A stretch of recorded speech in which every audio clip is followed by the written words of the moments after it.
like most people, I'm not an activist by nature. There's really not that many people whose greatest desire is to go out and fight the system. My theory of change was, I'll write my book, people will read it, and then they'll change. But that's not how change happens. So I've been kind of forced to go against my sense of who I am most comfortable being. It seems like it's the thing that's required now, and I think it's probably required that an awful lot of us do things that are a little hard for us. Make a little noise, be a little uncomfortable, push other people to be a little uncomfortable. This is really the fight of our time. It is official, 2012 was the hottest year in the United States since weather scientists started keeping records.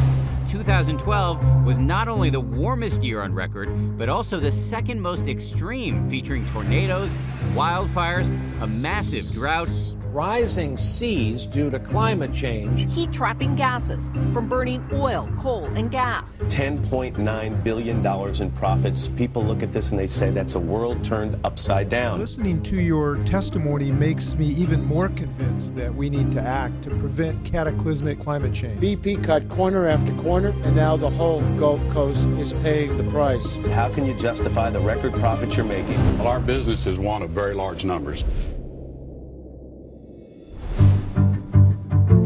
Let's bring on Bill. He's an environmentalist and president and co-founder of 350.org. and my guest, Bill McKibben, Our nation's leading environmentalist. We started this thing called 350.org. We're going out and building the kind of political movement that will change things.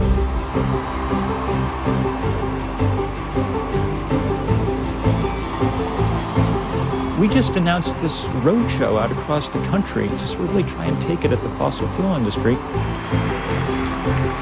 People are just lining up to try and get involved in this fight.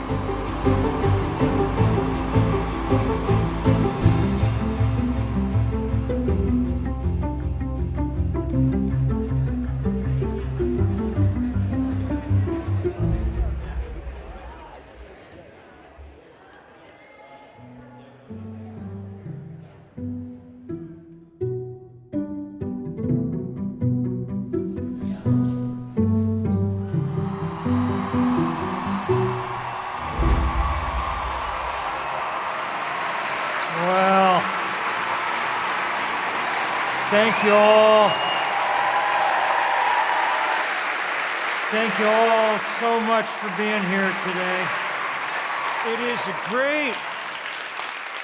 is a great pleasure for me to get to be here tonight. And one of the gifts for me of these last few months was getting, tiring though it was in a sense, to travel around the country. And one of the things that was great was just being reminded what an incredibly beautiful place this is. You know, we got to Denver and it was gorgeous, but the air was full of smoke from fires still burning in December after the biggest fire season ever. And we got through those gorgeous farmland, much of it still, 60% of it still in a federally declared drought. But it's also worth just saying that it's a terrible thing to take a world this beautiful and for the sake of outsized profits for a few people for a little while, lay it to waste.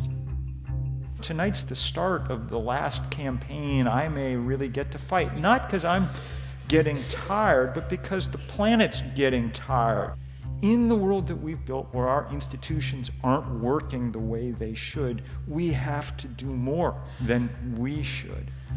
That news doesn't depress me. In a sense, it excites me because I think we know what we need to do. I think we've peeled away the layers of the onion. We've gotten to the very heart of things. As of tonight, we're taking on the fossil fuel industry directly. The moment has come that we have to make real stands. We're reaching limits. The biggest limit that we're running into may be that we're running out of atmosphere into which to put the waste products of our society, particularly the carbon dioxide that's the ubiquitous byproduct of burning fossil fuel. You burn coal or oil or gas, you get CO2, and the atmosphere is now filling up with it. We know what the solutions for dealing with this trouble are. Many of the technologies we need to get off fossil fuel and onto something else. The thing that's preventing us from doing it is the enormous political power wielded by those who have made and are making vast windfall profits off of fossil fuel. Well, there have been a lot of efforts by scientists to try to estimate whether we are living sustainably in the sense of whether we're consuming planetary resources at a rate that can be continued. The threat that this combination of climate change, water shortages, food shortages, and rising energy prices is enormously troubling to anybody who's aware of the data and the way these issues could play out. You can't keep increasing your economy infinitely on a finite planet. One of the things that humanity is facing is the need to dramatically reduce its carbon footprint over the next 40 years. And we're talking in the wealthy countries about 80 to 90% reductions. We're no longer at the point of trying to stop global warming, too late for that. We're at the point of trying to keep it from becoming a complete and utter calamity. We shouldn't have to be here tonight. If the world worked in a kind of rational way, we shouldn't have to be here. 25 years ago, our scientists started telling us about climate change. I played my small role in that by writing the first book about all this in 1989 for a general audience, a book called The End of Nature. If the world worked as it should, our leaders would have heeded those warnings, gone to work, done the sensible things that at the time would have been enough to get us a long way where we needed to go. They didn't, and that's why we're in the fix we're in. This is the biggest emergency the human family has faced since it came out of the caves. There is nothing bigger. All these issues matter, immigration and healthcare and education, but this one is really about the physical change of the planet. We all have been saying we need to save the planet. But as I think about it, the planet's going to be around for some time to come. What's at stake now is civilization itself.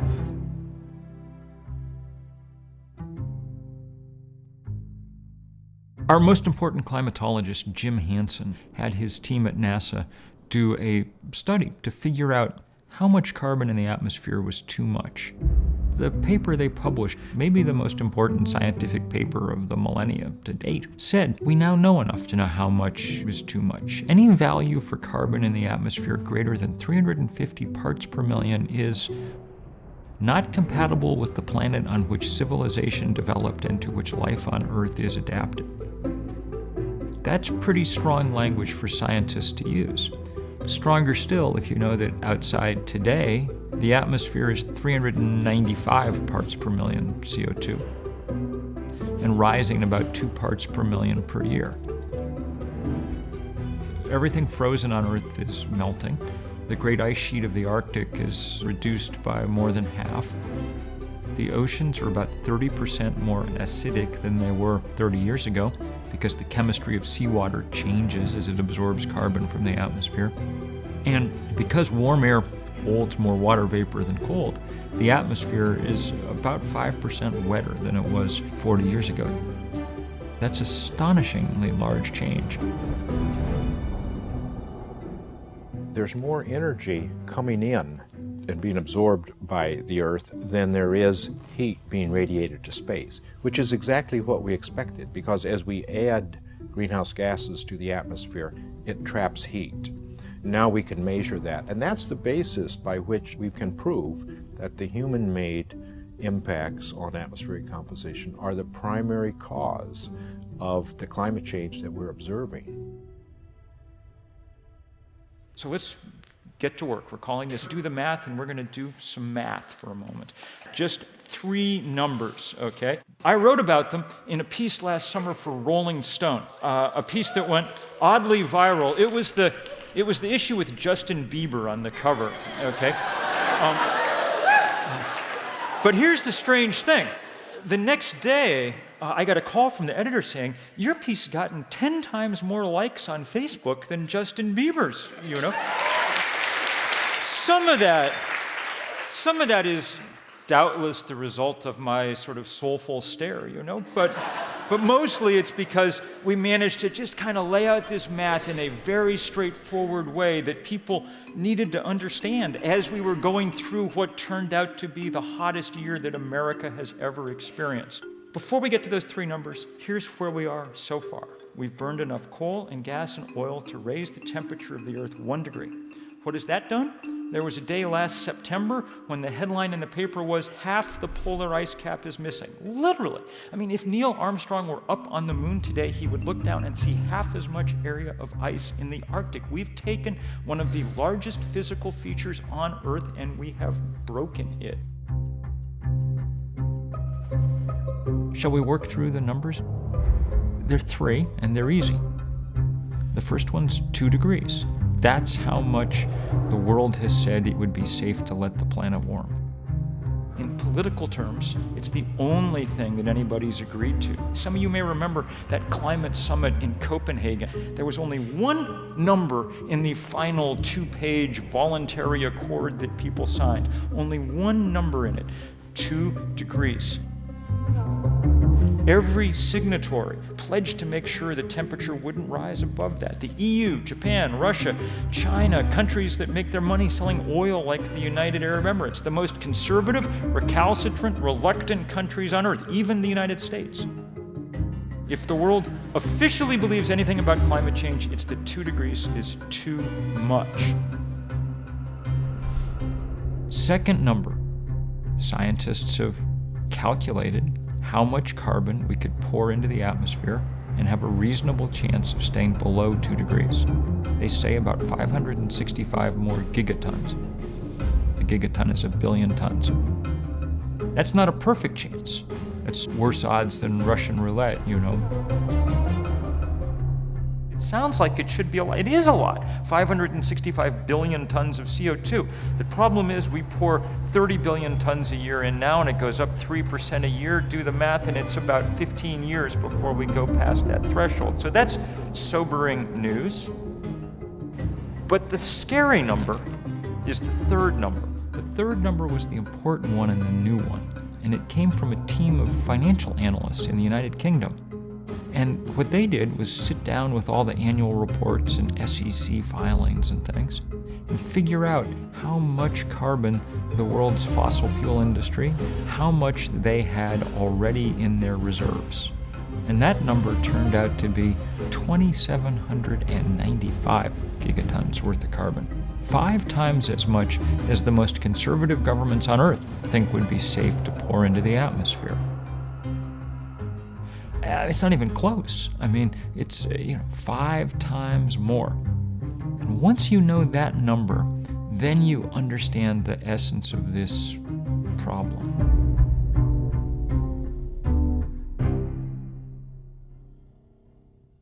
What the fossil fuel industry is doing is locking us into a future that we can't survive, that humanity cannot survive. And we know this because just at the end of 2012, we heard this from 3 different conservative sources simultaneously.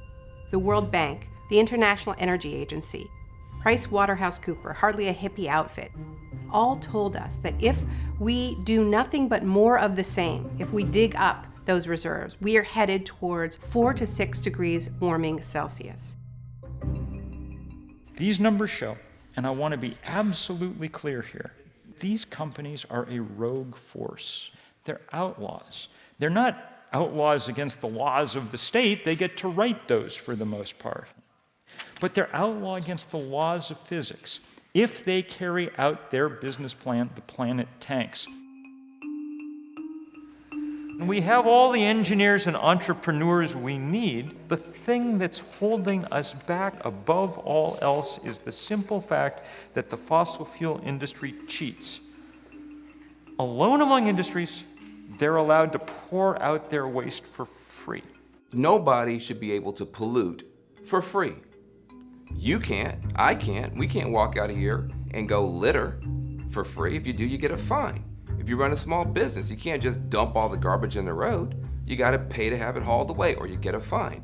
The only people who can pollute for free are these mega polluters when it comes to carbon.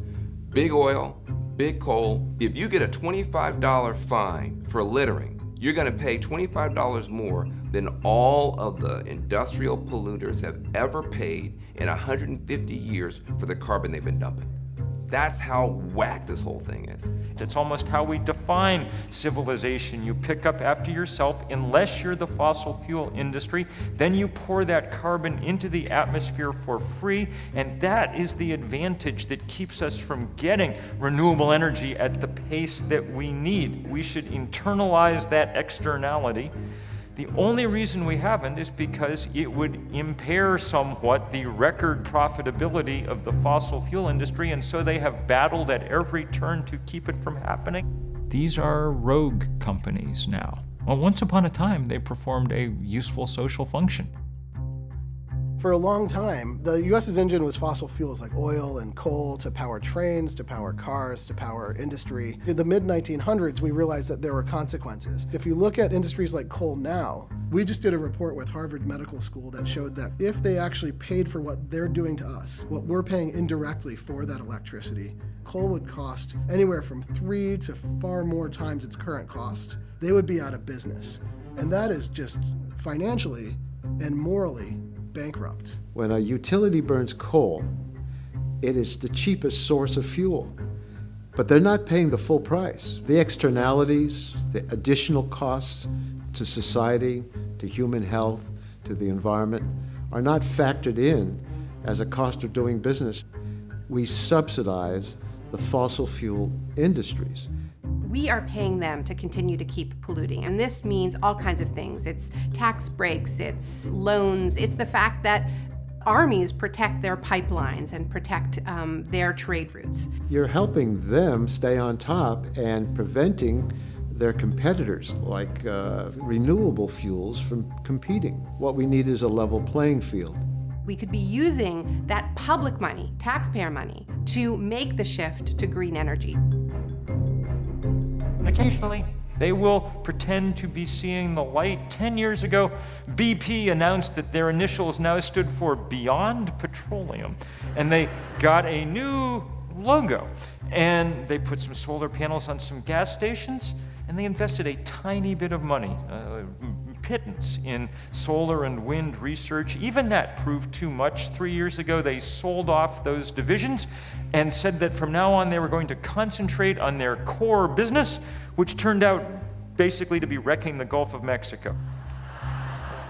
Why are they so fixated on hydrocarbons? Because these are the most profitable enterprises in human history. The top 5 oil companies last year made $137 billion. That's $375 million every day. That's a lot of money. They got $6.6 million in federal tax breaks daily. They spent $440,000 a day lobbying Congress. Rex Tillerson, the head of Exxon, made $100,000 a day, which, by the way, one of my favorite talking points is that climate scientists make up their findings because they're in it for the grant money, okay? The only problem that these companies have now is that the scientists are watching in real time as they pull off this heist, and it's getting harder to deny. In fact, they're beginning to kind of admit what's going on. Last summer, for the very first time, the CEO of Exxon, Mr. Tillerson, gave a speech in which he said, yes, it's true, global warming exists. Clearly there's going to be an impact, so I'm not disputing that increasing CO2 emissions in the atmosphere is going to have an impact. It'll have a warming impact. But since the only way to stop that would be to take a hit to the company's profitability, he immediately tried to change the subject. It's an engineering problem, and it has engineering solutions. Really? What kind of engineering solutions were you thinking? Changes to weather patterns that move crop production areas around, we'll adapt to that. Look, all respect, but that's crazy talk. We can't move crop production areas around, okay? Crop production areas are what people in Vermont refer to as farms, okay? We already have farms every place that there is decent soil on Earth. It is true that Exxon has done all it can to melt the tundra, but that does not mean that you can just move Iowa up there and start over again. There is no soil. If fossil fuel companies want to change, here's how we know they were serious. One, they'd need to stop lobbying in Washington. Two, they'd need to stop exploring for new hydrocarbons. The first rule of holes is that when you are in one, stop digging, okay? And the third thing they'd need to do is go to work with the rest of us to figure out the plan where they turn themselves into energy companies, not fossil fuel companies, and figure out with the rest of us how to keep 80% of those reserves underground. The thing that really does make this almost pathological is the fact that when we already have 5 times as much carbon we can possibly burn, I mean, Exxon alone, $100 million a day exploring for new hydrocarbons. By this point, we're scraping the bottom of the barrel. I mean, we're in the tar sands, we're doing shale oil, we're doing fracking, we're doing mountaintop removal, we're doing deep sea drilling. We're taking apart the earth to look for the last bits of gas and oil and coal.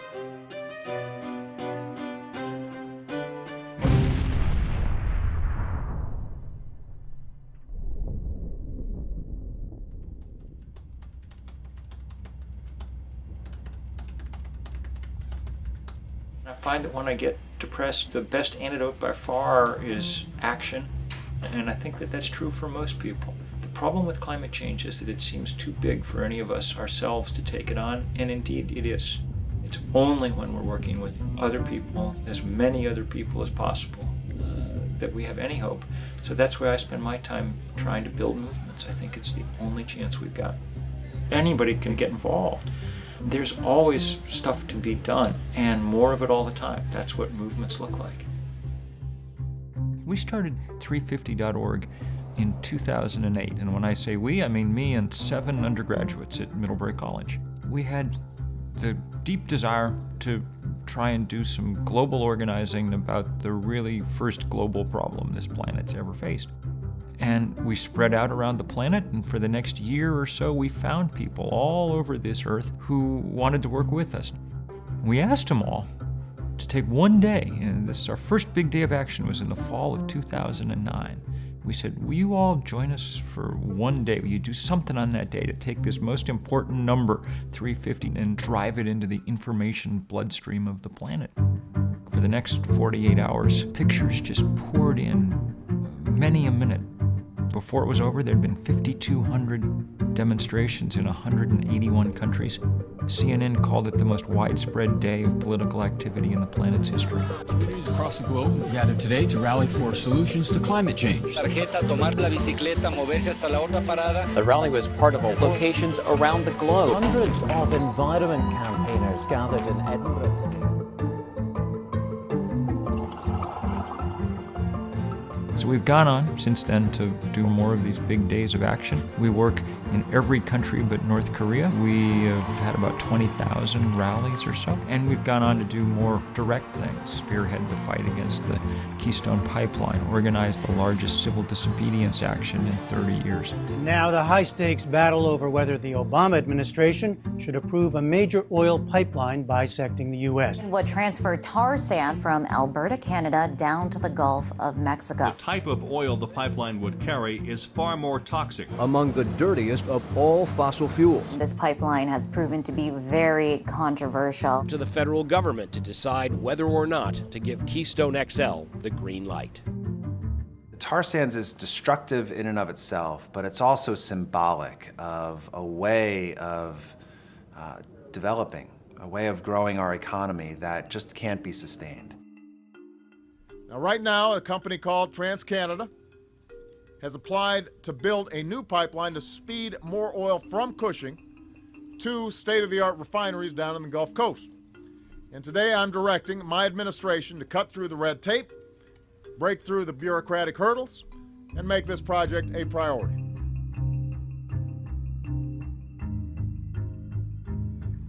August was the beginning of the people's veto of this whole proposal.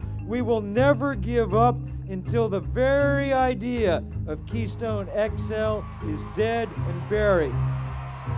Tar sands are the turning point in our fossil fuel addiction. The fundamental fact is that as long as fossil fuels are the cheapest energy, they will continue to be used. The solution is to begin to put a price on carbon emissions.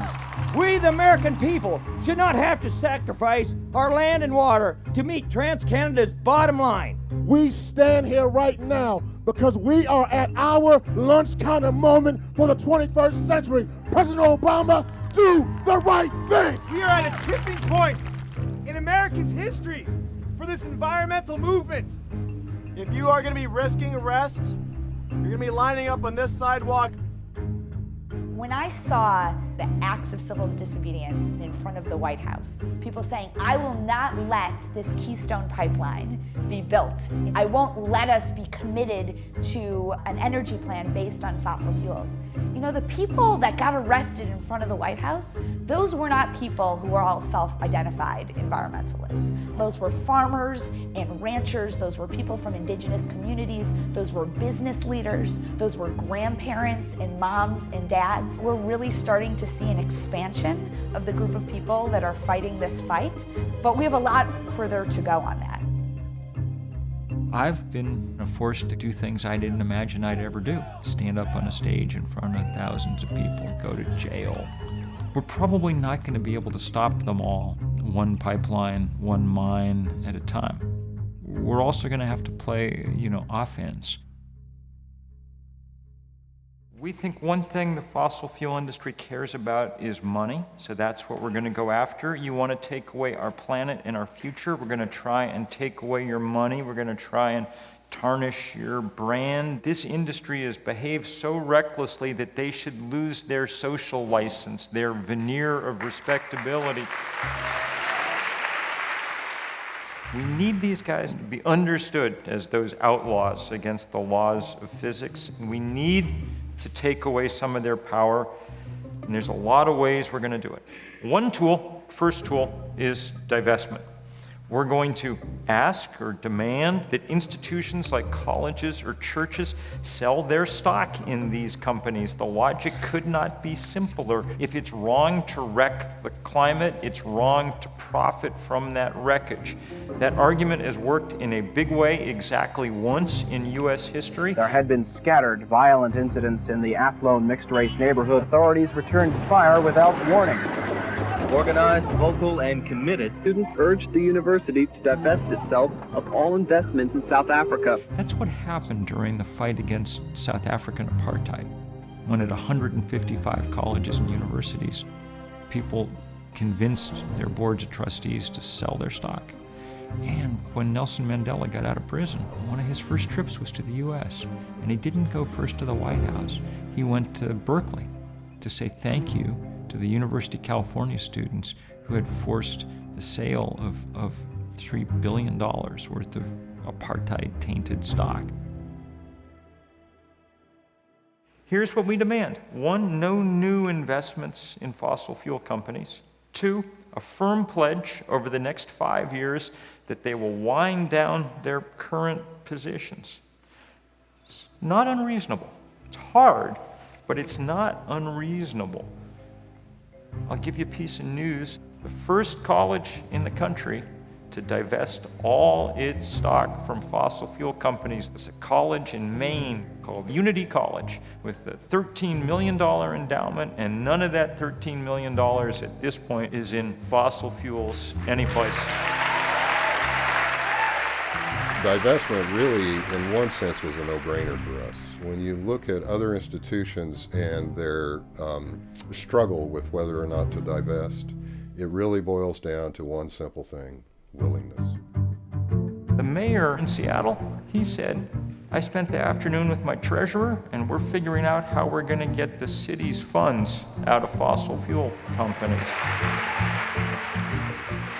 Welcome everyone to our event tonight divesting from fossil fuels, a conversation with students from Barnard Columbia, the New School, NYU, and Hunter College. Students are asking for divestment. The fact that we have over 250 movements on different campuses around the country means that we have severely challenged that veneer of social respectability. They understand, like the religious denominations and cities that are also doing this, they understand what those numbers mean.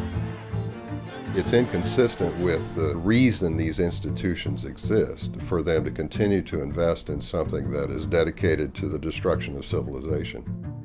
We're asking the administration at NYU to divest the university endowment from the fossil fuel industry. We can reinvest in our antiquated infrastructure and make our buildings more energy efficient.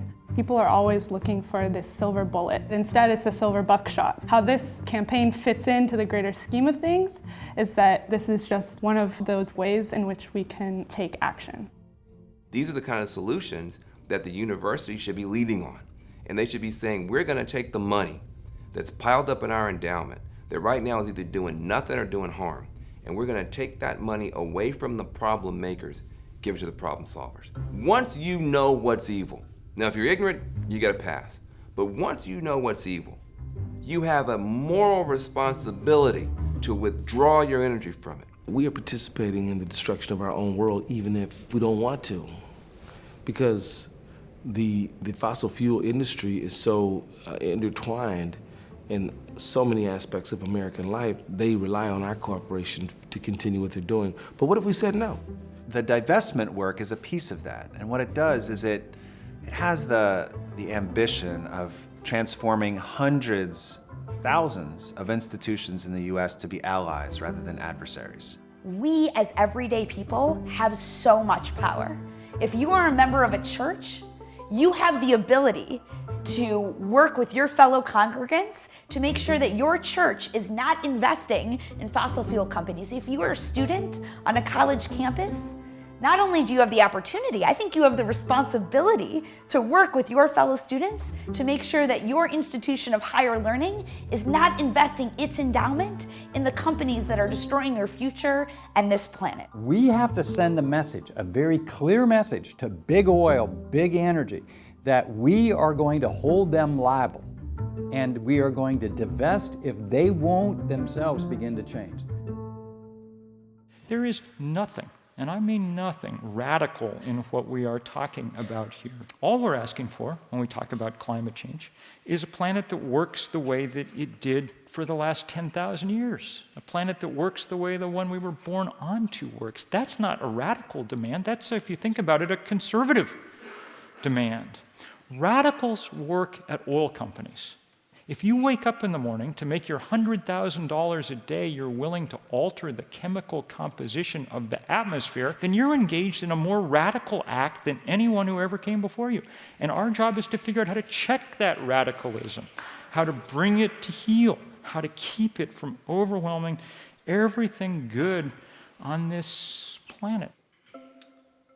And here's the good news. Since I've been giving you lots of bad news, here's the good news. There's plenty we can do.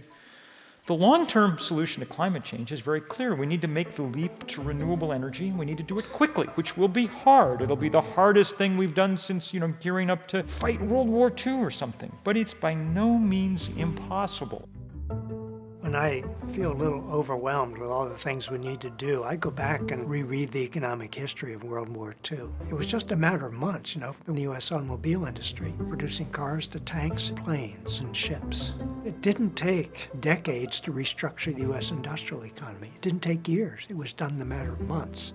And if we could do that now, then certainly we can restructure the world energy economy over the next decade. And it's going to require some hard choices. It's going to require a real change in how we get our energy and how we move around. But the good news is that we have the solutions. We have the ways. We know what we need to do to get to a world where we're not burning as many fossil fuels. Why would we build a 1,000-mile pipeline taking almost 1 million barrels of oil from the most carbon-intensive fuel source on the planet when wind energy is a whole lot cheaper and a whole lot cleaner? Why would we drill in the Arctic when we know that solar power can meet our energy needs across the country? Why would we frack our countrysides and our watersheds when we know that energy efficiency would save more energy than natural gas can provide? I think that we're coming to that point now where extreme energy sources are so bad that the questions and these challenges are going to become easier and easier. Our whole economy is going to be dependent on how we respond to this crisis. Competition between countries will be between those who will be advanced in developing the technology and who will be selling it to others, or those who stay back and don't seize the opportunity. We should never underestimate our ingenuity and resolve. If those people that say we can't do anything about this do not know who we are, do not know what we can do. I think this is the moment where we dig deep and say, okay, we are ready.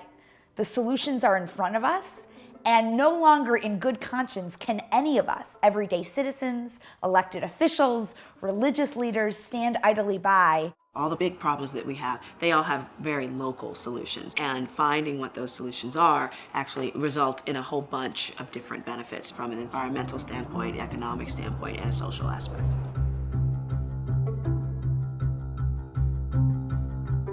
We are in a situation where we're going to have an ecologically sustainable economy for everybody, or ultimately we won't have one for anybody. It's just the smart thing to do to bet on the future and to begin to invest in the future. The past has a lobby, and it's a well-paid lobby, and it comes right out of big oil and big coal. The future doesn't have a lobby until now. We have to be as sophisticated as the system we're trying to change. The legislation that Senator Boxer and I are introducing with the support of the leading environmental organizations actually addresses the crisis.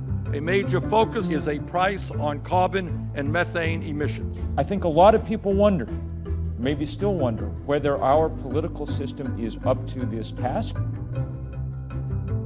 In the largest sense, I don't know if we can win this fight. There are scientists who think we've waited too long to get started. Clearly the power on the other side is enormous.